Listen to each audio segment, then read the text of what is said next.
Les médecins sont sorciers. Les morguiers sont sorciers. Les chirurgiens sont sorciers. Les pilotes sont sorciers. Les riches sont sorciers. Et même les sorciers sont sorciers. Tu es pasteur, tu guéris un malade, tu es sorcier. C'est comme si c'est lorsque tu échoues en Afrique que tout se passe bien. Mesdames et messieurs, bonjour et bienvenue à votre émission favorite. Aujourd'hui, nous recevons Monsieur Takam. Monsieur Takam, bonjour. Bonjour, bonjour, bonjour. Alors, vous êtes tout endimanché ce vendredi. Merci beaucoup, monsieur le journaliste. Mais dites-nous, Monsieur Takam, pourquoi vous mettez les lunettes de soleil? Non. Ce ne sont pas les lunettes de soleil. Ce n'est pas le soleil qui m'a donné ça. On appelle ces lunettes de Monsieur Takam. Vous avez compris, non? Les lunettes de Monsieur Takam. Oh, ok. Alors, Monsieur Takam, pourquoi vous mettez les lunettes de Monsieur Takam? Non, si je porte les lunettes noires, c'est parce que ça me permet de rêver. Oui, tout simplement de rêver. Alors, dites-nous, quels sont les rêves qui vous ont accompagné depuis votre enfance? Monsieur le journaliste, chez les Blancs, lorsqu'un enfant est petit, il touche le couteau, on dit waouh, cet enfant doit faire dans la métallurgie. Chez le noir, dès que l'enfant touche le couteau, j'ai accouché un bandit. L'enfant ne sera qu'un bandit, Seigneur. Chez le blanc, dès qu'un enfant touche peut-être la poupée, comme s'il a 2 ans, il touche la poupée. Waouh, chérie, tu vois, il sera peut-être médecin, il sera peut-être esthéticien. C'est vraiment magnifique. Ici, là, dès que l'enfant touche la poupée, regarde, tout pour lui, c'est chercher les filles. Hey, j'ai accouché un gigolo. Oh, je suis fini.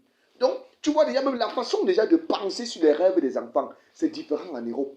L'enfant en héros rêve peut-être, il dit, je rêve être pilote. On achète les petits avions, on lui donne, on fait les dessins. Lui, mais il commence à s'exercer. Chez nous, je rêve être pilote. Oh, on a perdu l'enfance là. Tu sais pas que les pilotes sont compliqués. Tous les pilotes sont les sorciers. Hein? Parce qu'en Afrique, les seuls pilotes qu'on a en Afrique, ce sont les grands-mères. La grand-mère te prend le balai comme ça. Elle te pilote, ça, elle atterrit sur la toiture à 4 heures, toi-même tu respectes. Donc pour nous, c'est comme ça là. Les pilotes sont les sorciers. Si, ce sont les sorciers. C'est comme ça en Afrique. Le problème de mentalité. On influence trop la mentalité des petits enfants de façon négative. Et c'est ça qui fait en sorte qu'on ne se développe pas véritablement, monsieur le journaliste.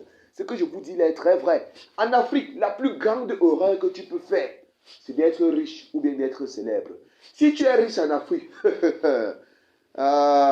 tu perds quelqu'un de ta famille. On dit, voilà, vous savez bien qu'il a fait là. Le pâté a commencé déjà à lancer la maison comme ça, là, qu'il va prendre l'argent où? C'était parce qu'il devait vendre quelqu'un de sa famille, un membre de sa famille pour acheter ça là. Ton enfant est peut-être court ou bien mince. Hein? La femme du père est mince comme ça là parce qu'on suce son sang. On ne fait que sucer son sang. C'est comme ça. J'ai moi dit, l'enfant là pas à l'hôpital. On achète les poches de sang, on lui donne. Parce que le père là suce comme ça son enfant pour avoir le pouvoir. Ton enfant n'est pas intelligent. Il a pris l'intelligence de son enfant pour développer son enfer. Tu vois, il y a un père de 70 ans, il se rappelle encore. Est-ce que tu as vu un père de 70 ans? Il peut encore se rappeler des choses. Mais lui, il se rappelle toujours parce qu'il a pris l'intelligence de son enfant. Si tu fais l'accident, c'est parce qu'il n'a pas rempli les conditions qu'il a fait l'accident. Il était en train de voyager, après il a vu un serpent qui avait la tête du cheval. C'est pour ça qu'il est parti au champ. Donc on est toujours en train de critiquer la vie des riches. Et on montre aux enfants qu'un riche, c'est une mauvaise personne. Tu as la voiture noire, c'est la voiture de la sorcellerie. Tu as la voiture rouge, c'est la voiture du sang de la sorcellerie. Tu as la voiture blanche. Tu as la voiture blanche parce que tu as pris le blanc pour masquer le noir de la sorcellerie. On est toujours en train de critiquer. Et voilà pourquoi les rêves des enfants ne parviennent pas à évoluer. Moi, je pense, monsieur le journaliste, que les enfants africains, les enfants noirs, sont également aussi intelligents que les enfants blancs. Wow. Et cela peut se prouver depuis qu'on était petit. On volait les couvercles des kumbos, des mamans, de la mère pour faire le djeleking avec. On conduisait les roues des voitures. On perçait nos chaussures, nos babouches pour faire la voiture avec. On conduisait. C'était la preuve du rêve. Mais nos parents nous ont appris que tous nos rêves là, c'est pour les sorciers. En Afrique, tout le monde est compliqué. Tu prends la voiture, tu quittes de Bafoussam à Yaoundé, la capitale, tu es sorcier. Il y a quelque chose en toi. Les médecins sont sorciers. Les morguiers sont sorciers. Les chirurgiens sont sorciers. Les pilotes sont sorciers. Les riches sont sorciers. Et même les sorciers sont sorciers. Tu es pasteur, tu guéris un malade, tu es sorcier. C'est comme si c'est lorsque tu échoues en Afrique que tout se passe bien. Ton père te dit que c'est Dieu qui a créé toutes les grandes choses et que tu es son enfant. Mais on te montre que l'enfant du grand Dieu doit accomplir les petites choses et que les enfants du petit Satan doivent accomplir les grandes choses. Donc il y a un paradoxe, comme toi-même tu réfléchis, ça ne donne pas. Je vous assure. Et c'est pour ça que les rêves même que j'avais depuis que je suis enfant, là, ça ne marche pas. Ça ne marche pas et c'est un véritable problème, monsieur le journaliste. Merci, monsieur Takam. Vous êtes très, très intelligent. aujourd'hui. Mesdames et messieurs, on l'aura compris avec Monsieur Takam, permettons à nos enfants de rêver grand, de penser grand, à l'image et à la ressemblance du grand Dieu qui nous a créés.